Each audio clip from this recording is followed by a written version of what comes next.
பொங்கல் பண்டிகையை முன்னிட்டு அனைத்து குடும்ப அட்டைதாரர்களுக்கும் பொங்கல் தொகுப்பு வழங்கும் நிகழ்ச்சியை முதலமைச்சர் ரங்கசாமி பயனாளிகளுக்கு வழங்கி துவக்கி வைத்தார். புதுச்சேரியில் உள்ள அரசு ஊழியர் மற்றும் கௌரவ உணவு பங்கீட்டு அட்டை பெறுபவர்கள் தவிர மற்ற உணவு பங்கீட்டு அட்டைதாரர்களுக்கு இலவச பொங்கல் தொகுப்பாக 4 கிலோ பச்சரிசி, 1 கிலோ சமையல் எண்ணெய், 1 கிலோ நாட்டு சர்க்கரை, 1 கிலோ பச்சை பருப்பு மற்றும் 300 மில்லி லிட்டர் பான்லே நெய் ஆகிய 5 பொருட்கள் அடங்கிய தொகுப்பு வழங்கப்படும் என முதலமைச்சர் ரங்கசாமி அறிவித்திருந்தார்.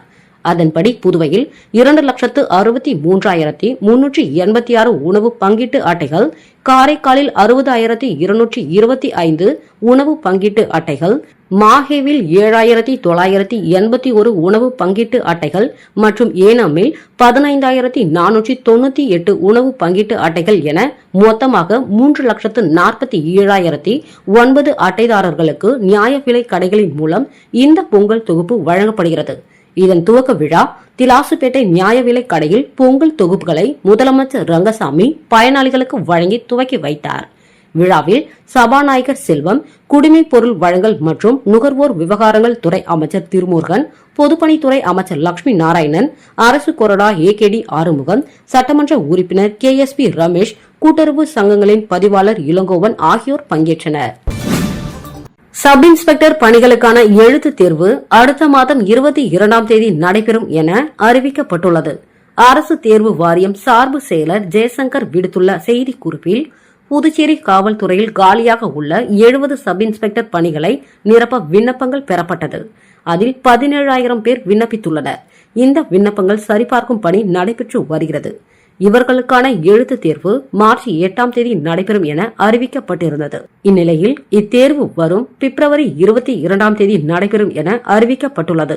இதற்கான ஹால் டிக்கெட் வெளியிடப்படும் தேதி மற்றும் தேர்வு மையம் விரைவில் அறிவிக்கப்படும் என தெரிவிக்கப்பட்டுள்ளது. புதுச்சேரியில் இருந்து IG Ajithkumar Singla, senior SP Isha Singh, IAS அதிகாரி பத்மா ஜெய்ஸ்வால் இடமாற்றம் செய்யப்பட்டுள்ளனர். நாடு முழுவதும் பல்வேறு மாநிலங்கள், யூனியன் பிரதேசங்களில் அக்முத் கேடர் பிரிவில் பணியாற்றும் 31 IAS அதிகாரிகள், 18 IPS அதிகாரிகள் அதிரடியாக இடமாற்றம் செய்து மத்திய அரசு உத்தரவிட்டுள்ளது. இதில் புதுச்சேரியில் பணியாற்றி வரும் IAS அதிகாரி பத்மா ஜெய்ஸ்வால் டெல்லிக்கு இடமாற்றம் செய்யப்பட்டுள்ளார். அவருக்கு பதிலாக டெல்லியில் பணியாற்றும் IAS அதிகாரி கின்னி சிங் புதுச்சேரிக்கு இடமாற்றம் செய்யப்பட்டுள்ளார். இதேபோல் புதுச்சேரி காவல்துறை IG Ajithkumar Singla, vigilance senior SP Isha Singh ஆகியோர் புதுச்சேரியில் இருந்து டெல்லிக்கு இடமாற்றம் செய்யப்பட்டுள்ளனர். இவர்களுக்கு பதிலாக ஜம்மு காஷ்மீரில் பணியாற்றும் IPS ராஜேந்திர குமார் குப்தா புதுச்சேரிக்கு இடமாற்றம் செய்யப்பட்டுள்ளனர். இதற்கான உத்தரவினை மத்திய உள்துறை சார்பு செயலர் ராகேஷ்குமார் சிங் உத்தரவு பிறப்பித்துள்ளார். புதுச்சேரியில் 11 பேரிடம் ரூபாய் 19.53 லட்சம் ஆன்லைனில் மோசடி செய்த மர்ம நபர்களை காவல்துறையினர் தேடி வருகின்றனர். புதுச்சேரி சாந்தி நகரை சேர்ந்த நபர் ஆன்லைனில் பகுதி நேர வேலை தேடினார். அவரை தொடர்பு கொண்ட மர்ம நபர் ஆன்லைனில் பகுதி நேர வேலைக்கு முன்பணம் செலுத்தினால் அதிக பணம் சம்பாதிக்கலாம் என ஆசை வார்த்தை கூறினார். இதனை நம்பி அவர் மர்ம நபரின் கணக்கிற்கு 9,10,000 ரூபாய் அனுப்பி ஏமாந்தார். பணித்தீட்டை சேர்ந்த நபர் ஆன்லைனில் வெளிநாட்டு வேலைக்காக விளம்பரத்தை பார்த்தார். அவரை தொடர்பு கொண்ட மர்ம நபர் வெளிநாட்டில் வேலை வாங்கி தருவதாக ஆசை வார்த்தை கூறினார். இதனை நம்பி அவர் மர்ம நபரின் கணக்கிற்கு 6 லட்சம் ரூபாய் அனுப்பி ஏமாந்தார். வைசியால் வீதியை சேர்ந்த நபர் 28,000 ரூபாயும், வில்லியனூர் நபர் 1 லட்சம், வெண்ணிலா நகரை சேர்ந்தவர் 8,000, வைத்திக்குப்பம் நபர் 13,205 ரூபாய், முதலியார்பேட்டை பெண் 4,317 ரூபாய், முத்தியால்பேட்டை நபர் 15,500 ரூபாய், சண்முகா நகரை சேர்ந்தவர் 32,000 ரூபாயும், அரியாங்குப்பத்தை சேர்ந்த நபர் 1,55,500 ரூபாயும், லாஸ்பேட்டையில் ஒரு பெண் 86,000 என மொத்தமாக 11 பேரிடம் 19,53,522 ரூபாய் ஆன்லைனில் மோசடியில் இழந்துள்ளனர். இதுகுறித்த புகாரின் பேரில் சைபர் கிரைம் காவல்துறையினர் வழக்கு பதிவு செய்து மோசடி கும்பலை தேடி வருகின்றனர். அதிமுகவில் இருந்து நீக்கப்பட்டவர்கள், விலகி சென்றவர்கள் மாற்றுக் கட்சியில் இணையும் பொழுது அதிமுக அடையாளத்தை பயன்படுத்துவது கண்டிக்கத்தக்கது என புதுச்சேரி அதிமுக மாநில செயலாளர் அன்பழகன் தெரிவித்துள்ளார். புதுச்சேரி அதிமுக தலைமை அலுவலகத்தில் செய்தியாளர்களை சந்தித்த மாநில செயலாளர் அன்பழகன், புதுச்சேரியில் இருந்து அதிமுகவை சேர்ந்த முன்னாள் சட்டமன்ற உறுப்பினர் பெரியசாமி தாவேகாவில் சேர்ந்துள்ளதாக செய்திகள் வெளிவந்துள்ளது. அது தவறான செய்தி. 2011ஆம் ஆண்டு அதிமுக சார்பில் சட்டமன்ற உறுப்பினராக தேர்வு செய்யப்பட்ட அவர் அதன் பிறகு பல ஆண்டுகளாக அவர் அதிமுகவில் இல்லை.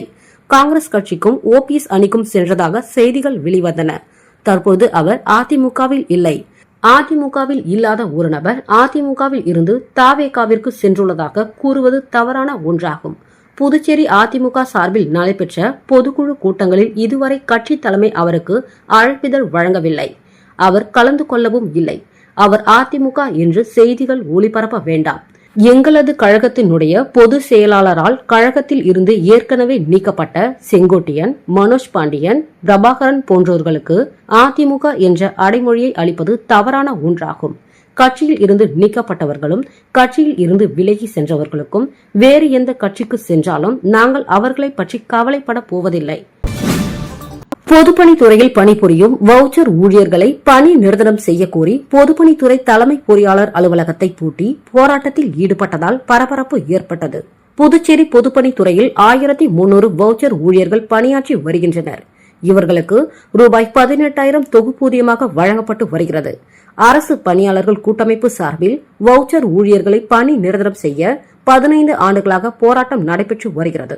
முதலமைச்சர் ரங்கசாமி 10 ஆண்டுகள் பணி முடிந்தவர்களை நிரந்தரம் செய்வதாக சட்டசபையில் வாக்குறுதி அளித்தார். ஆனால் பணி நிரந்தரம் செய்யவில்லை. பல்வேறு துறைகளில் 3000க்கும் மேற்பட்டோர் வவுச்சர் ஊழியர்களாக சொற்ப சம்பளத்தில் பணியாற்றி வருகின்றனர். இந்நிலையில் மத்திய அரசு சட்டக்கூலி ரூபாய் 27,000ம் சம வேலைக்கு சம ஊதியம் வழங்க வேண்டும். காலி பணியிடங்களை வவுச்சர் ஊழியர்களின் மூலம் நிரப்ப வேண்டும். பணி நிரந்தரம் செய்ய வேண்டும் என வலியுறுத்தி அரசு பணியாளர்கள் கூட்டமைப்பு ஒருங்கிணைப்பாளர் சரவணன் தலைமையில் பொதுப்பணித்துறை அலுவலகத்தை முற்றுகையிட்டனர். அப்பொழுது தலைமை பொறியாளர் வீரசெல்வம் அலுவலகத்தை முற்றுகையிட்டு கதவை பூட்டி போராட்டத்தில் ஈடுபட்டனர். இதனால் பொதுப்பணித்துறை அலுவலகத்தில் சிறிது நேரம் பரபரப்பு ஏற்பட்டது. சுற்றுலாத்துறை சார்பில் கடற்கரை சாலையில் நடைபெற்ற 31வது யோகா திருவிழாவை முதலமைச்சர் ரங்கசாமி துவக்கி வைத்தார். புதுச்சேரி சுற்றுலாத்துறை சார்பில் ஆண்டுதோறும் சர்வதேச யோகா திருவிழா ஜனவரி மாதம் முதல் வாரம் நடைபெற்று வருகிறது. அதன்படி 31வது யோகா திருவிழா புதுச்சேரி காந்தி திடலில் நடைபெற்றது. முதலமைச்சர் ரங்கசாமி குத்துவிளக்கு ஏற்றி வைத்து விழாவினை துவக்கி வைத்தார். தொடர்ந்து பேசிய அவர், யோகா செய்வதன் மூலம் உடலுக்கும் மனதிற்கும் ஆரோக்கியத்தை தரும். யோகா செய்வதால் உடலையும் மனதையும் தன் வசம் படுத்த முடியும். பிரதமர் மோடியின் முயற்சியால் யோகாவிற்கு சர்வதேச அங்கீகாரம் கிடைத்துள்ளது. இதனால் இன்று உலகம் முழுவதும் யோகா பின்பற்றப்படுகிறது. சபாநாயகர் செல்வம், சுற்றுலாத்துறை அமைச்சர் லட்சுமி நாராயணன், சுற்றுலாத்துறை இயக்குநர் மணிகண்டன் உட்பட பலர் கலந்து கொண்டனர். சிறப்பு விருந்தினராக மலேசிய நாட்டு தூதரக அதிகாரி விஷ்ணுவர்தன் கலியமூர்த்தி கலந்து கொண்டார். விழாவில் ட்ரோன் ஷோ உள்ளிட்ட பல்வேறு கலை நிகழ்ச்சிகள் நடைபெற்றது. புதுச்சேரியில் குடிபெயர்ந்த ஆதி திராவிட மக்களுக்கு தாய் வழியின் மூலம் வழங்கப்பட்ட ஜாதி சான்றிதழ் படி அளிக்கப்பட்ட இடஒதுக்கீட்டை ரத்து செய்ய வேண்டும் என வலியுறுத்தி புதுச்சேரி பூர்வீக ஆதி திராவிட மக்கள் பாதுகாப்பு இயக்கம் சார்பில் கண்டன ஆர்ப்பாட்டம் நடைபெற்றது. புதுச்சேரியில் பூர்வீக ஆதி திராவிட மக்களுக்கு மட்டும் 1964ஆம் ஆண்டு ஆவணங்கள் அடிப்படையில் ஜாதி சான்றிதழ் மற்றும் இட ஒதுக்கீடு வழங்கப்பட்டு வருகிறது. அதேபோன்று குடிபெயர்ந்த ஆதி திராவிடர்களுக்கு உச்சநீதிமன்ற உத்தரவின்படி தாய் வழியை கருத்தில் கொண்டு ஜாதி சான்றிதழ் வழங்கப்பட்டு அதன் அடிப்படையில் இட ஒதுக்கீடு வழங்கப்படுகிறது. இந்த நிலையில் குடிபெயர்ந்த ஆதி திராவிட மக்களுக்கு அரசாணை இல்லாமல் ஜாதி சான்றிதழ் வழங்கும் அதிகாரிகளை கண்டித்தும் அதன் அடிப்படையில் வழங்கப்பட்ட இட ஒதுக்கீட்டை ரத்து செய்ய வலியுறுத்தியும் புதுச்சேரி பூர்வீக ஆதி திராவிடர் மக்கள் பாதுகாப்பு இயக்கம் சார்பில் கண்டன ஆர்ப்பாட்டம் நடைபெற்றது. மாவட்ட ஆட்சியர் அலுவலகம் எதிரில் நடைபெற்ற கண்டன ஆர்ப்பாட்டத்திற்கு மக்கள் பாதுகாப்பு இயக்க தலைவர் புண்ணியகோடி தலைமையில் சுமார் 100க்கும் மேற்பட்டோர் கலந்து கொண்டு கோரிக்கைகளை வலியுறுத்தி கண்டன கோஷங்களை எழுப்பினர். இதுகுறித்து அவர் கூறும்பொழுது, போராட்டத்திற்கு பிறகு அதிகாரிகள் தங்கள் கோரிக்கையின் மீது நடவடிக்கை எடுக்கவில்லை என்றால் மாநில அளவில் போராட்டத்தை நடத்தப்போவதாகவும் அவர்கள் எச்சரித்தனர். புதுச்சேரி திருபுவனை சட்டமன்ற தொகுதிக்குட்பட்ட சிலுகாரிபாளையம் பம்பை ஆற்றின் தடுப்பணை அருகே ரூபாய் 13.69 லட்சம் செலவில் மழை வெள்ளத்தால் சேதமடைந்த சாலையை மேம்படுத்தும் பணி மற்றும் ஆற்றங்கரையில் பாதுகாப்பு தடுப்பு சுவரை உயர்த்தி கட்டுவதற்கான பணியினை சட்டமன்ற உறுப்பினர் அங்காளன் துவக்கி வைத்தார். புதுச்சேரி அரசு பொதுப்பணித்துறை நீர்ப்பாசன கோட்டத்தின் சார்பில் நடைபெற்ற விழாவிற்கு திருபுவனை தொகுதி சட்டமன்ற உறுப்பினர் அங்காளன் தலைமையேற்று பூமி பூஜை செய்து பணியினை துவக்கி வைத்தார்.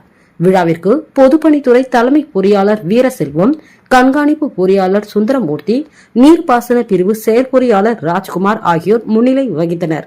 நிகழ்ச்சியில் உதவி பொறியாளர் மதிவாணன், இளநிலை பொறியாளர் ஹரிராம், ஒப்பந்ததாரர் ராமகிருஷ்ணன் மற்றும் கிராம நிர்வாக முக்கியஸ்தர்கள், தேசிய மக்கள் மன்ற திருபுவனை தொகுதி தலைவர் ரவிக்குமார், பொதுச் செயலாளர் வடிவேல் மற்றும் நிர்வாகிகள், கிராம பொதுமக்கள் உட்பட பலர் கலந்து கொண்டனர்.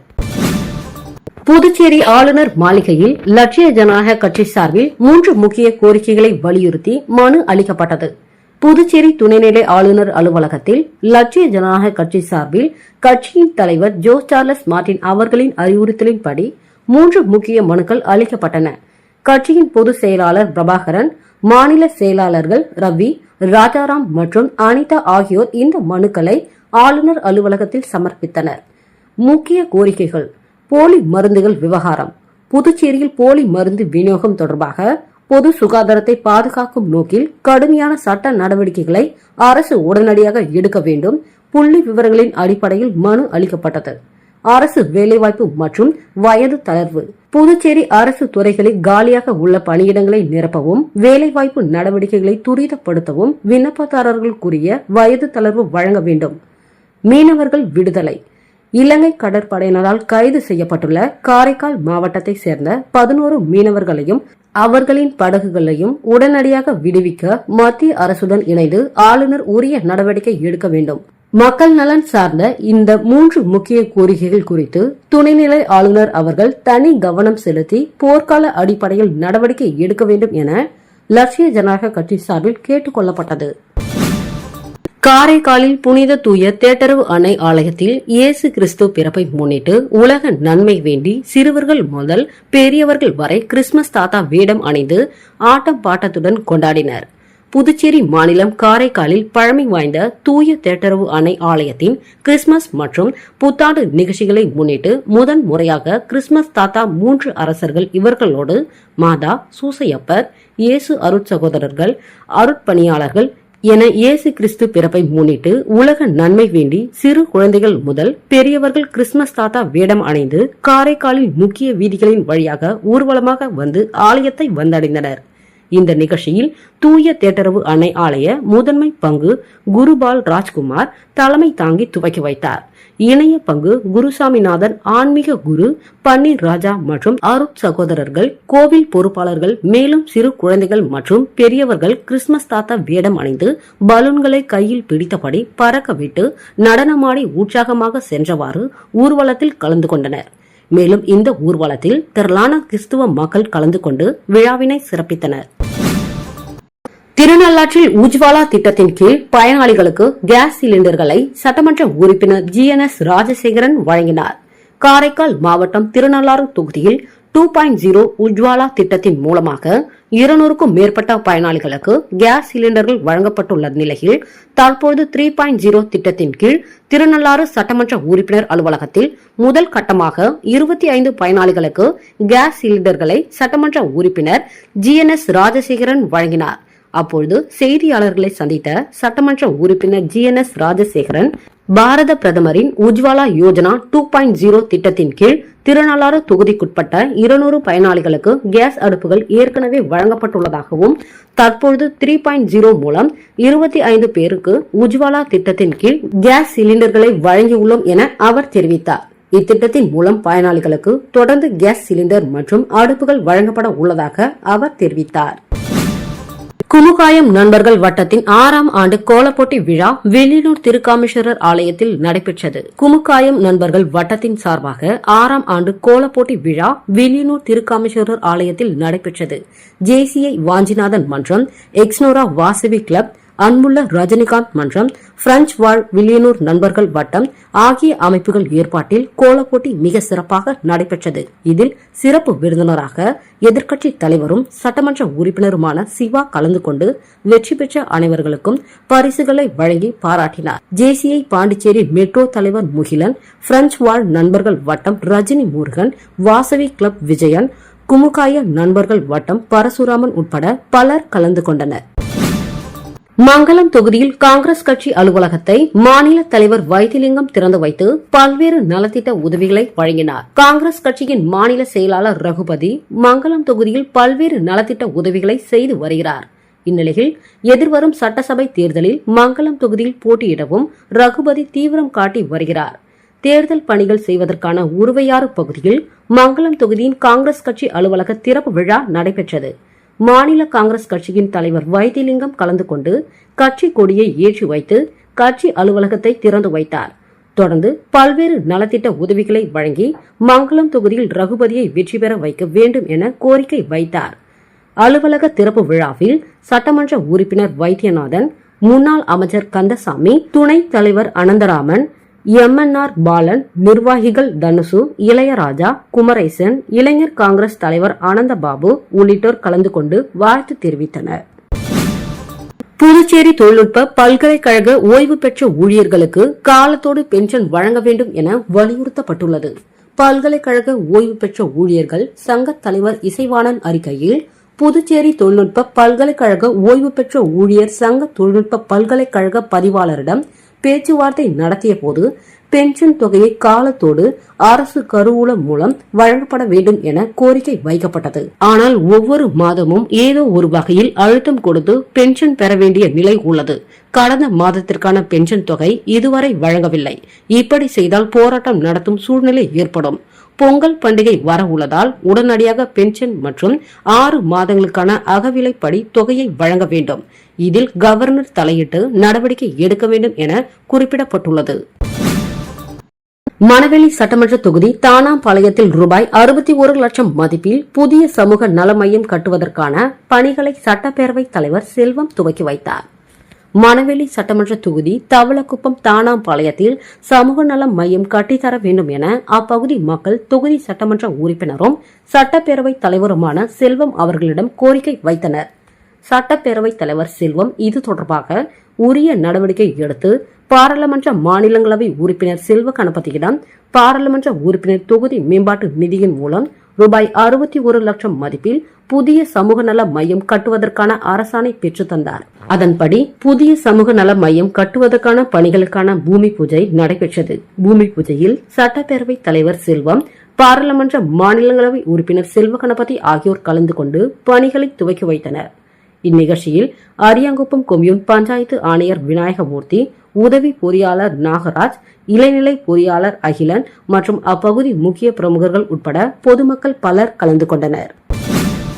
வில்லியனூர் பகுதியில் 9ஆம் ஆண்டு திருப்பாவை பாசுரம் ஒப்புவித்தல் போட்டி நடைபெற்றது. ஸ்ரீ பெருந்தேவி தாயார் சமேத தென்கலை ஸ்ரீ வரதராஜ பெருமாள் தேவஸ்தானம், வாஞ்சிநாதன் இளந்தொண்டர் மன்றம் மற்றும் எக்ஸ்னோரா இன்டர்நேஷனல் பவுண்டேஷன் வில்லியனூர் இணைந்து 9ஆம் ஆண்டு திருப்பாவை பாசுரம் ஒப்புவித்தல் போட்டி வில்லியனூர் ஸ்ரீ சங்கர வித்யாலயா மேல்நிலை பள்ளி வளாகத்தில் நடைபெற்றது. இதில் நடுவர்கள் சாந்தலட்சுமி, மங்கவரதம்மாள், குலசேகரன், தனசேகரன் சுவாமி, ரகுராமன், துலபமணி ஆகியோர் பங்கேற்று சிறப்பித்தனர்.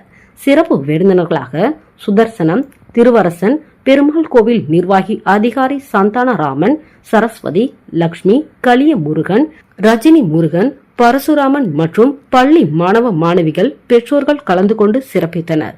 நிகழ்ச்சிக்கு வருகை தந்த அனைவரையும் லாம் லக்ஷ் சகோதரர்கள் ஒருங்கிணைந்து வரவேற்றனர். ஏனமில் காங்கிரஸ் கட்சி சார்பில் நடைபெற்ற விழாவில் உள்ளூர் மக்கள் வராததால் அண்டை மாநிலமான ஆந்திராவில் இருந்து பேருந்தின் மூலம் மக்களை கொண்டு வந்தது பேசும் பொருளாக உள்ளது. புதுச்சேரி பிராந்தியமான ஏனாமில் தொகுதி தலைவர் தினேஷ் ஏற்பாட்டில் நலத்திட்ட உதவிகள் வழங்கும் விழா நடைபெற்றது. இதில் சிறப்பு விருந்தினர்களாக சட்டமன்ற உறுப்பினர் வைத்தியநாதன், முன்னாள் சட்டமன்ற உறுப்பினர் அனந்தராமன் உட்பட காங்கிரஸ் கட்சி நிர்வாகிகள் கலந்து கொண்டனர். இந்த விழாவில் உள்ளூர் மக்கள் பெரும்பாலும் கலந்து கொள்ளாமல் புறக்கணித்ததாக கூறப்படுகிறது. இதனை அடுத்து விழா ஏற்பாட்டாளர் அண்டை மாநிலமான ஆந்திராவில் இருந்து பேருந்தின் மூலம் மக்களை அழைத்து வந்ததால் அரசியல் வட்டாரத்தில் பேசும் பொருளாகி உள்ளது. புதுச்சேரி அரியாங்குப்பத்தில் அரசியல் பாரம்பரியமிக்க அனைத்திந்திய அண்ணா திராவிட முன்னேற்ற கழகத்தின் முன்னாள் அவைத்தலைவர் மாண்புமிகு பாண்டுரங்கன் அவர்களின் மகன், அரசியல் வாரிசு, அரியாங்குப்பத்தின் வருங்கால சட்டமன்ற உறுப்பினர் திரு ரவி பாண்டுரங்கன் அவர்கள் தனது தொகுதி மக்களுக்கு 2026 காலண்டர் மற்றும் பொங்கல் சிறப்பு தொகுப்பை எல்லோரும் பயன்பெற வழங்கினார்.